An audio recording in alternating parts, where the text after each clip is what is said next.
안녕하십니까. 중앙아카데미에서 종교개 역사를 강의하고 있는 장영호 목사입니다. 지난 주일에는 10월 3일이 공휴일인데 또 하필 그날이 목요일이었습니다. 제가 지난 강의 때 10월 3일이 공휴일인지를 체크를 안 해서 미리 휴강이라는 말씀을 드리지는 못했고요. 우리 유튜브 그 공지란에다가 휴강 안내 글을 올렸는데 보셨습니까? 네. 그래서 오늘 2주 만에 다시 찾아뵙습니다. 2주가 지나는 동안 날씨가 이제 완연한 가을 날씨로 변해서 지금 일교차가 좀 심하고 환절기입니다.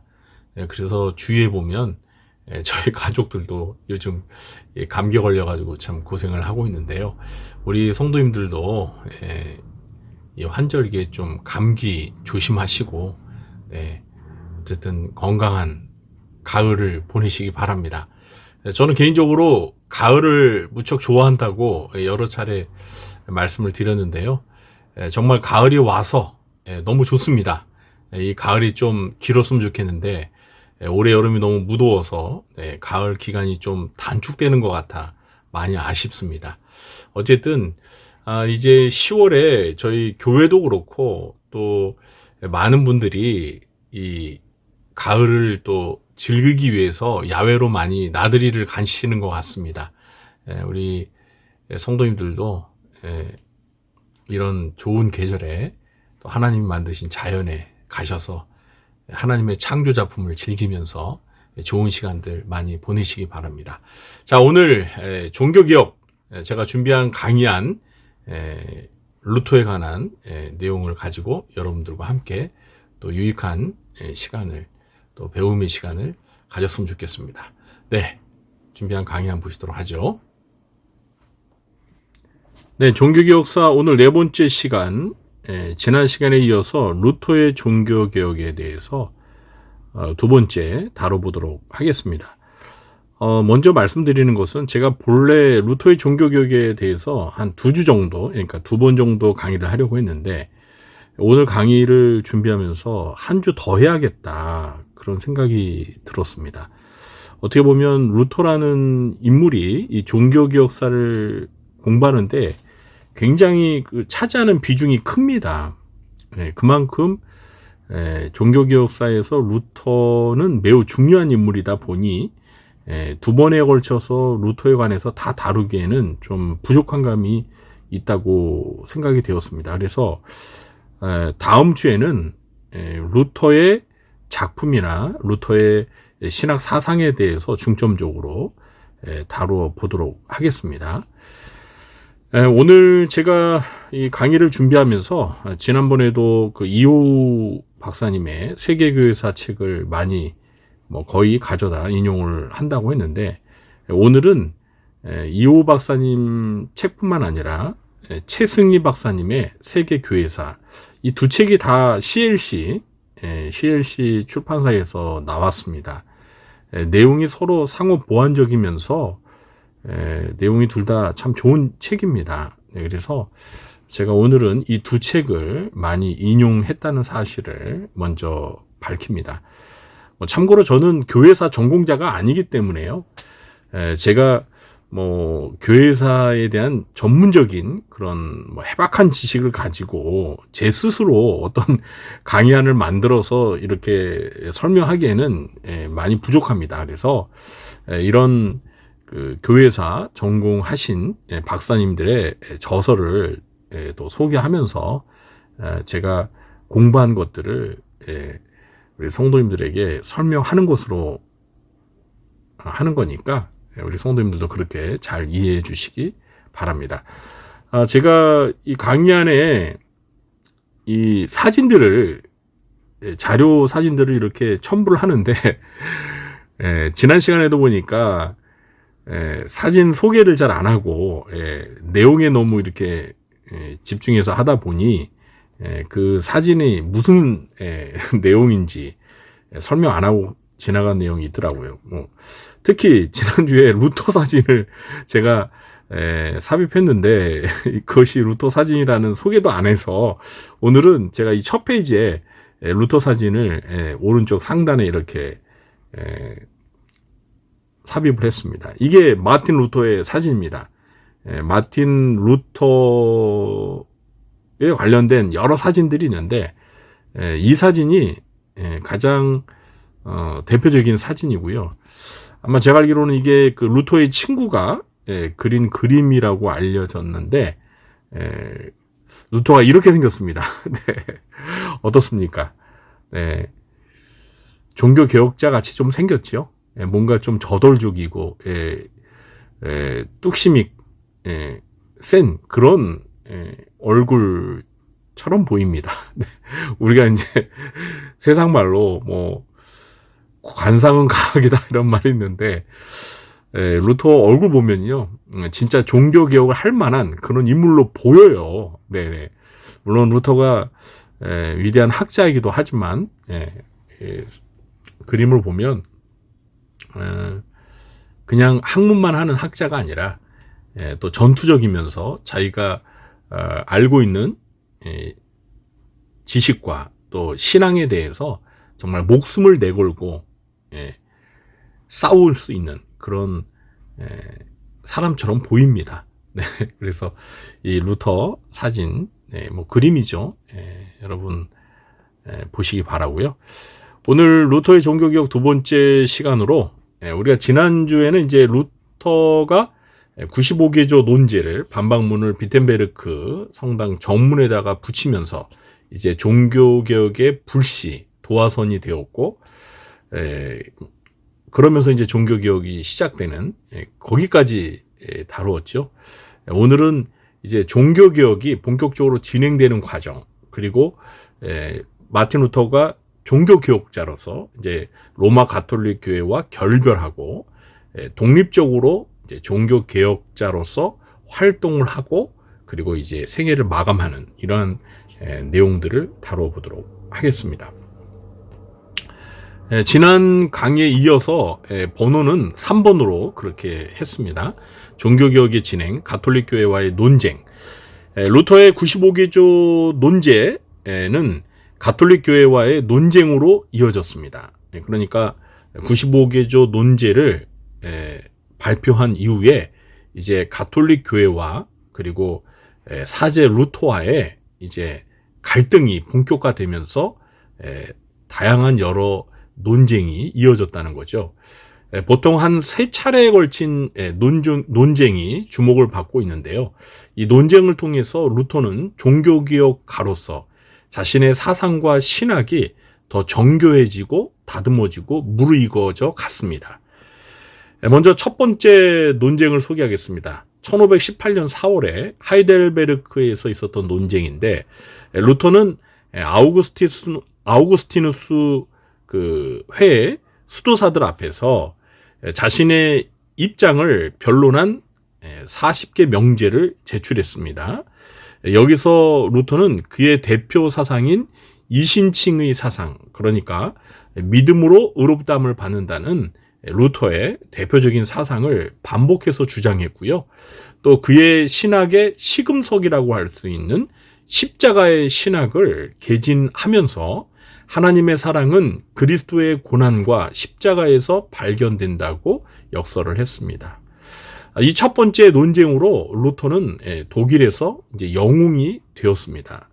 물론 그 95개조 그 논제를 발표하면서 유럽 전역에 그의 저서가 인쇄되어서 소개되면서 이미 루터는 이제 유명 인사가 되었지만 그의 주장을 이렇게 논쟁을 통해서 다시 한번 재차 강조하면서 루터가 독일에서 이제 유명하게 되었다라는 거죠. 두 번째 논쟁은 1518년 10월에 있었던 아우크스 부르크 제국 회의 논쟁인데요. 루터는 황제로부터 아우크스 부르크 제국 회의에 출두하라는 명령을 받고 회의에 참석하게 됩니다. 교화가 아니라 교회. 죄송합니다. 제가 요즘 이제 50대 중반이 되다 보니까요. 한 가지 변화가 있는데 뭐냐면 오타가 많아지더라고요. 아마 제 말에 좀 공감이 되시는 분들이 있을 것 같아요. 네, 이상하게 오타가 많아집니다. 네, 그래서 네, 오타를 찾느라고 그래서 교정을 많이 하기도 하는데 교정을 봐도 또 오타가 있다는 거, 이게 한편으로는 좀 서글픕니다. 네, 그만큼 제 이 손가락 기능이 좀 떨어지고 있다는, 어쨌든 간에 뭐 받아들여야죠. 네, 그래서 제 강의 안에 보면 오타가 꼭 한두 개씩 눈에 띄는데 잘 이해해 주시기 바랍니다. 자, 교회 파견을 받은, 그러니까 가톨릭 교회에 파견을 받은 카제탄 추기경은 면죄부와 교황권에 관해 이제 루터와 신랄한 논쟁을 벌이게 되는데, 그는 루터에게 면죄부 판매에 대한 비난을 철회하라고 강력히 요청했습니다. 그러나 철회할 루터가 아니죠. 루터는 자신의 견해가 잘못되었다는 것을 성경을 통해 입증하지 않는 한 절대 철회하지 않겠다고 맞섰습니다. 그리스도인의 신앙과 행위에 끼치는 최종적인 권위는 교황이 아니라 오직 성경에 있다는 자신의 신념을 내세웠습니다. 당시 가톨릭 교회는 사실 성경 말고도 절대적인 권위를 행사하는 존재가 있었죠. 누구죠? 네, 교황입니다. 교황. 교황의 교소는 성경과 동등한 권위를 가지고 있었습니다. 그러다 보니 성경에도 없는 교리들이 만들어지고 그것이 마치 진리인 것처럼 받아들이는 이 우스꽝스러운 일이 있었던 거죠. 그래서 면죄부 판매와 같은 이런 것들이 성경에도 없는 거잖아요. 그런데 이것이 당시 중세교회에 버젓이 마치 진리인 것처럼 그렇게 널리 받아들여진 것에 대해서 루터는 그것이 비성경적인 것을 주장을 했는데, 이 카제탄 추기경이 면죄부와 교황권에 관해서 루터가 도전적인 주장을 펼치니 그것을 철회하라고 그렇게 압력을 행사했지만, 루터는 성경에 자기의 주장이 잘못된 것을 입증한다면 철회하겠지만 성경에 그러한 근거가 없다면 나는 절대 나의 주장을 철회하지 않겠다라고 당당하게 맞섰습니다. 그래서 이 논쟁은 결론이 없이 끝났습니다. 그리고 이 회의에서 루터가 이렇게 사실 굉장히 위험한 주장을 하는 거잖아요. 당시 이 로마 가톨릭 교회와 루터 사제 한 사람이 맞서는데 이게 사실 목숨을 내걸고 하는 싸움입니다. 그런데 루터가 이렇게 할 수 있었던 것은 물론 루터의 배후에 하나님이 함께 하시고 또 루터가 담대한 사람이기도 하지만 또 루터가 이런 주장을 펼칠 수 있도록 당시에 고위 귀족이었던 작센의 선제후 프리드리히가 루터를 지지해주고 루터를 보호해 주었기 때문에 또 가능했던 것입니다. 이런 부분들은 이따가 제가 또 다시 한번 말씀을 드리도록 하죠. 자, 세 번째, 1519년에 5월에 있었던 라이프치히, 여기 라이프치히인데 이자가 빠졌습니다. 네, 라이프치히 논쟁 죄송합니다. 다시 한번 죄송합니다. 자, 가톨릭 신자이자 잉골슈타트 대학교 교수인 요하네스 에코와의 한판 논쟁이 이게 이제 라이프치히 논쟁인데요. 이 논쟁의 쟁점은 크게 세 가지였습니다. 첫째는 교황의 권위에 관한 것으로 에크는 교황의 권위를 주장한 반면 루터는 교황의 오류를 지적하며 오직 성경만이 교회의 교리와 규범의 유일한 권위라고 반박을 했습니다. 지금도 가톨릭 교회는요, 교황 무호소를 주장합니다. 네. 교황은 적어도 교소를 통해서 오류가 없는 교황은 오류가 없다. 교황 무호소를 이렇게 주장하면서 교황이 교소하는 교황이 발표하는 교서 이러한 것들에는 절대 오류가 없다는 거예요. 그렇기 때문에 그것이 하나님의 말씀의 권위를 갖는 겁니다. 네, 이건 비성경적인 거죠. 네. 그러니까 이 교황을요, 마치 그 사도와 같은, 그러니까 사도들이 성경을 기록했는데 그 성경은 이제 무오하잖아요. 성경 무오설이죠.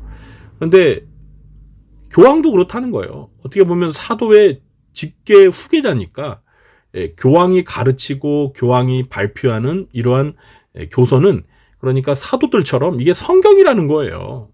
좀 제가 쉽게 이해하기 쉽게 말씀드리지만. 그런데 여러분, 성경은 이미 완성이 됐습니다. 신구약 66권으로 완성이 됐고, 오늘날에는 예수님의 사도와 같은, 그러니까 성경을 저술할 수 있는 그런 사람이 없어요. 그런데 이렇게 교황의 권위를 절대적으로 내세우려고 하다 보니 이런 비성경적인 주장을 했던 거죠. 두 번째 논쟁점은 이제 연옥교리, 면죄부, 그리고 고해성사에 관한 것으로 루터는 이 모든 교리가 교회 전통이 창안한 교리이기 때문에, 그러니까 교회 전통이 만들어낸 제도이기 때문에 성경의 가르침에 부합되지 않는다고 비판을 했습니다. 맞는 것입니다. 네. 어디 여러분 성경에 면죄부, 연옥교리, 고해성사 뭐 이런 게 있습니까? 이런 것들이 이제 가톨릭 교회의 전통에서 만들어낸 제도예요. 그래서 성경적인 근거가 없다라고 루터가 비판한 거죠. 세 번째는 이신칭의에 관한 것이었습니다. 정말 또 죄송합니다. 이신칭 의자가 빠졌네요. 의자. 이거 어떡하나. 이거 강의를 멈추고요. 강의안을 수정해서 다시 올려야 되나요? 그러기에는 제가 지금 시간이 이미 많이 늦었는데 죄송합니다. 이신칭의에 관한 것이었다. 에크는 루터를 이단으로 정죄할 명분을 얻어내기 위해 얀 후스와 존 위클리프를 이단으로 정죄한 1415년 콘스탄츠 공의회의 결정에 관한 루터의 의견을 물었습니다. 그러니까 이 콘스탄츠 공의회에서 후스와 위클리프를 이단으로 정죄한 그 결정에 대해서 루터 너는 어떤 의견을 가지고 있냐? 이렇게 이제 질문하게 되면 루터가 자기 입장을 말할 때 루터가 만일 후스와 위클리프의 주장이 옳다, 그리고 콘스탄츠 공의회의 결정이 잘못됐다라고 하면 이것은 이제 루터도 결국은 후스와 위클리프를 이제 동조하는 이단 세력이 되는 거기 때문에 이걸 이제 빌미로 해서 루터를 이단으로 정죄하려고 한 거예요. 그런데 여러분, 루터가 이걸 몰랐겠어요? 에크의 이 속셈을 빤히 알고 있지만 루터는 이신칭의는 성경적으로 옳으며 따라서 그들을 이단으로 정죄한 이 콘스탄츠 공의의 결정이 잘못되었다라고 거침없이 대답을 했습니다. 참, 이 루터의 패기, 용기 대단하죠? 우리 그리스도인들은요, 루터처럼 이렇게 진리에 있어서는 자신의 목숨을 내걸고라도 그 진리가 옳음을 주장할 수 있어야 합니다. 이런 담대함이 있어야 우리가 이 거짓과 대항하여서 진리의 싸움을 할 수가 있는 것이죠. 루터는 에콰이 논쟁을 통해 1517년에 95개조 논제보다 교황제도, 연옥, 면죄부, 고해성사 등을 좀 더 강력하게 비판했고, 반면 성경의 권위와 이신칭의를 확실하게 내세웠습니다. 1517년 때 95개조 논제에 제가 설명하면서 그런 말씀을 드렸죠. 루터는 교황제도나 또는 연옥, 면죄부 이런 것들을 자체를 완전히 부정하지는 않았어요. 95개조 논제. 그러나 그런 것들이 잘못 오용되는 것에 대해서 비판한 거거든요. 그런데 이제 이런 세 차례의 논쟁을 벌이면서 루터의 생각이 좀 더 어떻게 보면 이 로마 가톨릭 교회 입장에서 보면 더 과격한 주장을 하게 되는 거예요. 그만큼 루터가 이제 자신의 입장을 성경적으로 더 명확하게 이제 세워가는 그런 과정의 변화가 있었다라는 것을 알 수가 있는 거죠. 라이프치히 논쟁의 결과를 들은 이 교황 레오 10세는 1520년 6월 15일에 루터를 이단으로 정지하고 신부직을 파면한다는 내용의 주여 일어나소서라는 교서를 발표했습니다. 교황은 이 교서에서 루터를 주님의 포도밭을 더럽히는 멧돼지로 부르면서 그와 그의 추종자들을 파문했다. 여러분, 사실 루터가 조금 멧돼지같이 생겼죠. 아닌가요? 네. 한번 다시 우리 루터의 초상을 한번 볼까요? 네, 어떻습니까? 네, 이 교황 레오도 루터가 어떻게 생겼는지 아니까 이렇게 주님의 포도밭, 이건 이 주님의 포도밭은 이제 가톨릭 교회를 비유적으로 표현한 거예요. 가톨릭 교회를 이렇게 더럽히는 멧돼지로 루터를 비유하면서 루터와 그의 추종자들을 파문했습니다. 이단으로 파문했습니다. 교황의 교소를 전달받은 루터에게는 그의 입장을 철회할 수 있는 60일간의 유예 기간이 주어졌습니다. 그러나 루터는요, 굴복하는 대신 12월 10일 날 자기가 교수로 있었던 그 비텐베르크 대학교, 그러니까 95개조 그 논제를 붙였던 그 비텐베르크 대학교 교정에서 그를 지지하는 교수들과 학생들과 시민들이 지켜보는 가운데 교황의 교서를 불태워버렸습니다. 지금 이 오른쪽에 있는 이 그림 있죠? 이게 바로 그 죄송합니다.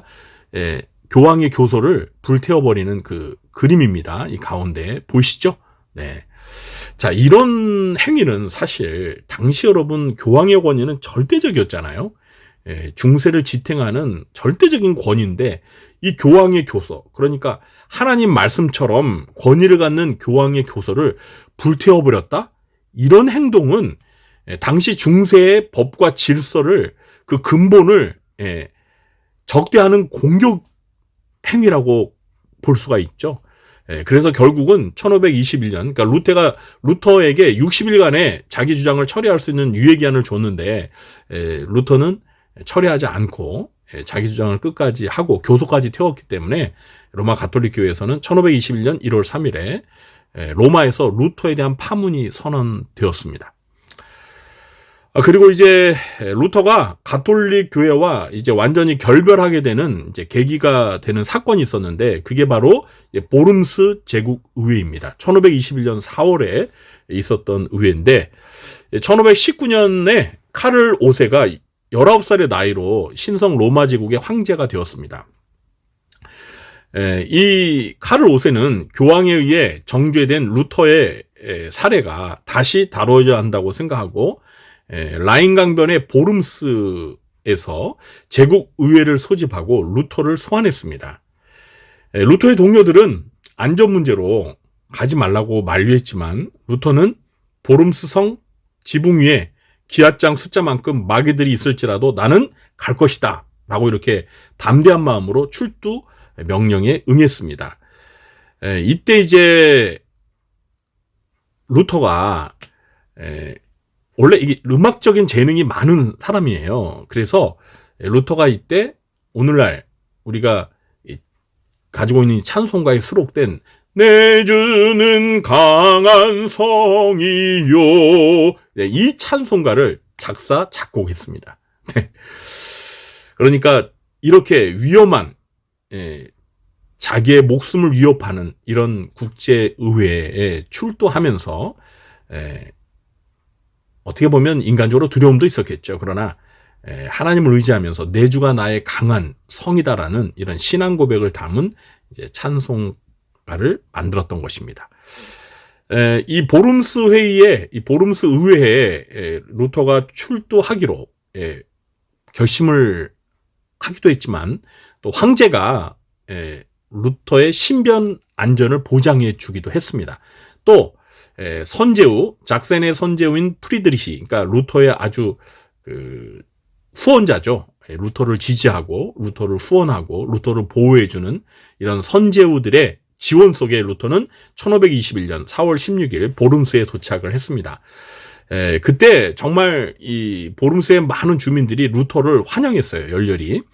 4월 17일 회의 때 이 루터 문제가 본격적으로 심의됐는데 이때 회의장에는 총 206명의 많은 사람들이 참석을 했습니다. 지금 제가 여기에 삽입한 이 그림이 그 보름스 의회 당시에 루터가 이 의회에 참여해서 자기의 주장을 이제 말하는 그런 그림입니다. 네. 한번 세워보세요. 206명이 되는가.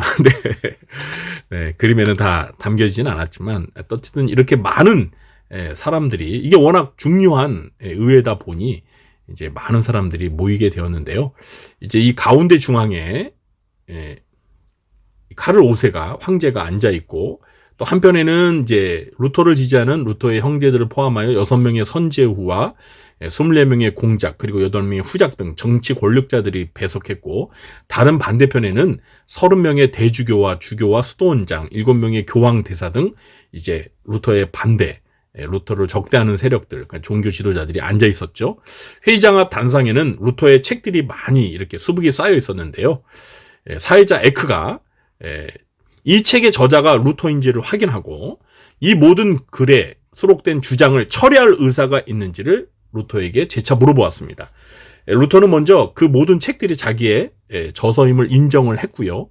이제 자기의 의견을 이제 설명하려고 하자 에크는 설명할 기회를 주지 않고 철회할 것인가 말 것인가, yes or no, 예 아니오로 답을 하라고 그렇게 말을 했습니다. 네. 요즘에 그 보면 정치인들이 그 청문회 할 때 증인들을 이렇게 불러놓고 질문하지 않습니까? 그러면 이제 질문에 그 증인들이 뭔가 자기 입장을 이렇게 설명하려고 그러면 딱 막잖아요. 예, 아니요. 질문에 예, 아니요만 대답을 하라고. 국회의원들이 그런 이제 비슷한 거죠. 네. 이때 이제 루터는 자기 답변을 할 생각에 여유를, 좀 시간을 달라고 요청을 합니다. 그래서 이 황제가 회의를 다음 날로 하루 연기를 했습니다. 이제 숙소에 돌아온 루터는 이제 밤새워 하나님 앞에 기도를 했고요. 다음 날인 4월 18일 오후 4시에 루터는 기독교 역사에 길이 남을 유명한 연설로 자신의 입장을 이제 대변했습니다. 이게 진짜 중요한 그 아주 유명한 연설이에요. 이 보름스 의회에서 루터가 자기의 주장을 담대하게 한 이 내용을 이제 앞에 조금 생략하고 이렇게 했습니다. 제가 파란색으로 했는데요. 나는 성경과 정상적인 이성에 의해 정죄되지 않는 한 내가 말한 어느 것도 처리하지 않겠습니다. 나는 내가 인용한 성경 말씀에 붙잡혀 있고 나의 양심은 하나님의 말씀에 사로잡혀 있기 때문입니다. 양심을 거슬며 행동한다는 것은 안전하지도 옳지도 않습니다. 나는 이러한 입장에 서 있습니다. 달리 어찌할 수 없습니다. 하나님이여 저를 도와주소서. 아멘. 네, 제가 지금 루터가 된 심정으로 네, 아마 루터가 이거보다 더 장렬하게 그 보름스 의회 앞에서 이 자기 어떤 신앙 고백이죠. 또 자기의 주장을 처리하지 않겠다라는 이런 담대한 연설을 했습니다. 어떻게 보면 사람들 앞에서 하는 거지만 하나님 앞에서 하는 그러한 심정으로 했을 거라 저는 생각을 합니다. 이 질문을, 그러니까 이 답변을 듣고 이제 여기 뭐가 또 빠졌나 본데요. 애가 뭐지, 애가? 네, 뭐가 하나 빠진 것 같은데 이해라고 해야 되는 건가요? 루터를 정죄한다는 대적자들의 항변이 즉각적으로 있었지만 황제의 약속에 따라 루터는 신변 보호를 받고 그 다음 날 보름스를 떠나게 됩니다. 그리고 5월 25일 보름스 의회 마지막 날 제국의회는, 그러니까 신성 로마 제국의회는 루터를 이단으로 정죄하고 루터의 모든 책을 금소로 지정한다는 황제 칙령을 발표하게 됩니다. 이제 이 보름스 의회로 인해서 이제 루터와 이 가톨릭 교회가 완전히 결별하게 되는 겁니다. 예. 그래서 이제 종교 개혁가로서 이제 로마 가톨릭과 결별하게 된 루터가 이제 죽을 때까지 종교 개혁가로서 활동한 내용을 좀 요약해서 설명드리도록 하겠습니다. 일단 보름스 의회를 안전하게 이제 나왔지만 이제 신변 안전을 보장했지만 사실 이 루터의 목숨을 노리는 대적자들이 많았습니다. 그래서 이 루터가 보름스를 떠날 때까지 루터의 목숨을 노리는 자들이 많을 것을 예상을 한 이 작센의 선제운 프리드리히가 기사들을 보내서요, 루터를 비밀리에 납치를 합니다. 그러니까 루터의 대적자들이 납치한 게 아니라 루터를 보호하는 이 프리드리히가 보낸 기사들이 루터를 이제 납치해서 바르트부르크 성으로 피신을 시킵니다. 그러니까 루터의 안전을 보장해주기 위해서, 루터를 보호하기 위해서 이 바르트부르크 성으로 피신시켰는데요. 이게 바로 이 사진이 이 바르트부르크 성입니다.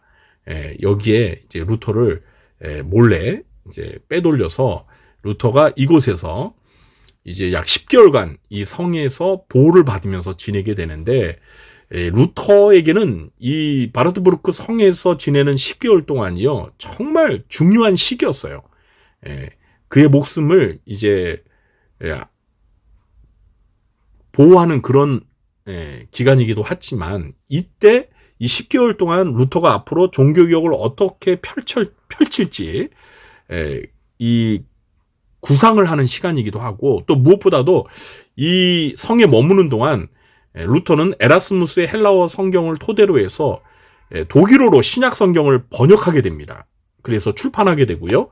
또 이게 이제 1522년에 독일어로 번역된 신약 성경이 출판되고, 1543년에 이제 거의 한 20년 가까이 지나서 나머지 구약 성경도 독일어로 번역 출판하게 됩니다.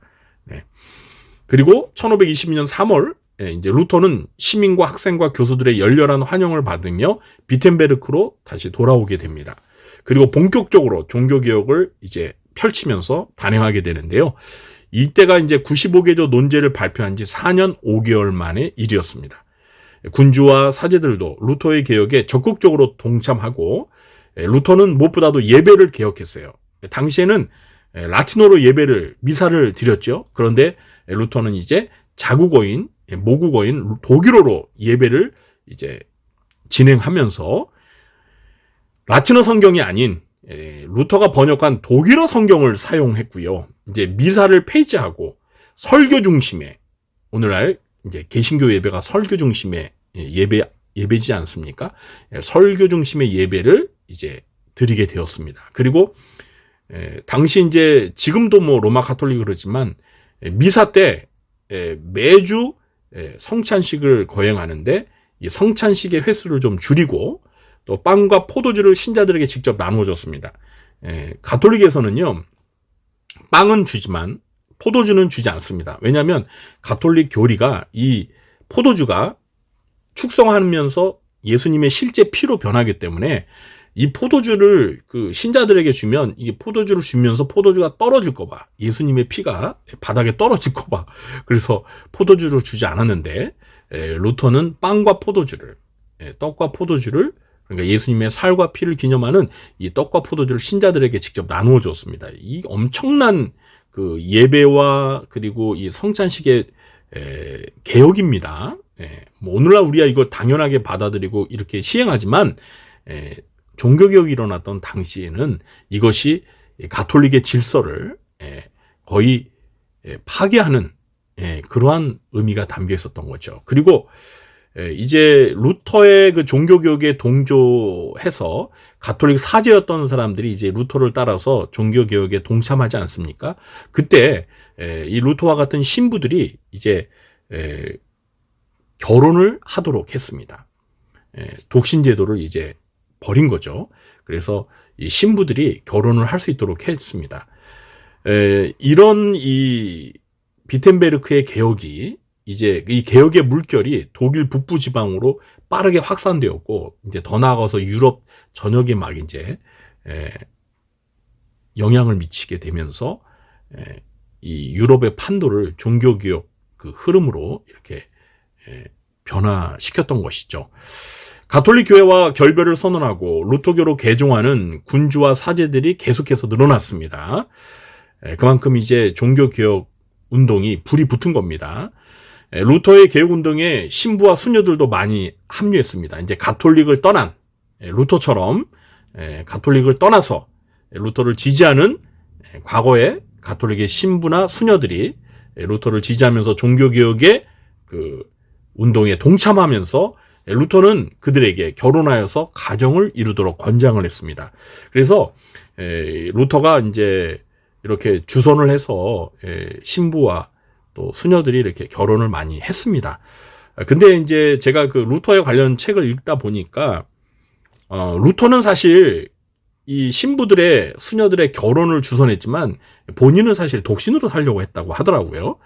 그런데 루터가 결혼하게 된 계기가 뭐냐면 이 그 수녀들을 이렇게 짝지어 주는데 어떤 못생긴 수녀가 한 명 시집을 못 가는 거예요. 그래가지고 루터가 어쩔 수 없이 그 수녀랑 자기가 결혼을 했다고 합니다. 네. 이게 뭐 믿거나 말거나 아니고 아마 그 좀 사실에 기반을 둔 그런 이게 제 책에 적혀 있는 내용을 여러분에게 소개해 드리는데 그래서 여러분 궁금하시죠? 루터가 결혼한 그 못생긴 수녀가 누군가? 네. 그래서 1525년 6월 13일 날 루터도 전직 수녀 카타리나 폰 보라라는 수녀와 결혼해서 가정을 이루게 되는데 네, 바로 이 사진입니다. 네, 왼쪽은 루터고 오른쪽은 카타리나 폰 뭐죠? 카타리나 폰 보라. 네. 얼굴이 보라색은 아니군요. 네. 네, 어떻습니까? 둘이 어울립니까? 네, 제가 볼 때는 어울린 것 같아요. 네, 서로 좀 닮은 것 같기도 하고. 어쨌든, 네, 폰보라가 뭐 그렇게 못생기지는 않지만, 그래도 인물이 그렇게 뭐 미인은 아닌 것 같아요. 네, 어쨌든 간에, 뭐 루터도 잘생긴 사람은 아니니까. 네, 둘이 천생연분으로 그렇게 결혼을 하게 되었고요. 이렇게 그 루터와 그리고 카타리나 폰보라의 결혼으로 인해서 이것이 이제 또 다른 신부나 또 수녀들도 결혼하는 것이 어떤 의미가 있었을까요? 두 가지 큰 의미가 있었죠. 먼저 가톨릭 교회의 그 성직자 독신 제도를 반대하는 것을 직접 보여주는 것이고 또 결혼을 통해서 결혼과 가정에 대한 성경적인 가치의 중요성을 몸소 실천적으로 보여주었습니다. 루터는 결혼해서요, 루터 부부는 6명의 자녀를 낳았습니다. 자녀를 많이 낳았습니다. 여러분, 옛날에는요, 자녀를 많이 낳았어요. 그리고 행복한 가정생활이 그리스도인의 소명 중에 하나라는 점을 자신의 삶을 통해서 일깨워 주었습니다. 그리고 1546년 2월, 이제 개혁을 위해 평생 바쳤던 루터는 그가 태어났던 아이슬레벤에서 짤막한 기도와 함께 평안히 눈을 감았습니다. 그리고 이제 오른쪽에 있는 이것은 이제 비텐베르크 성당, 그러니까 루터가 설교했던 그 비텐베르크 대학교 그 성당 안에 이 설교단이고요. 그 아래에 루터의 묘가 있습니다.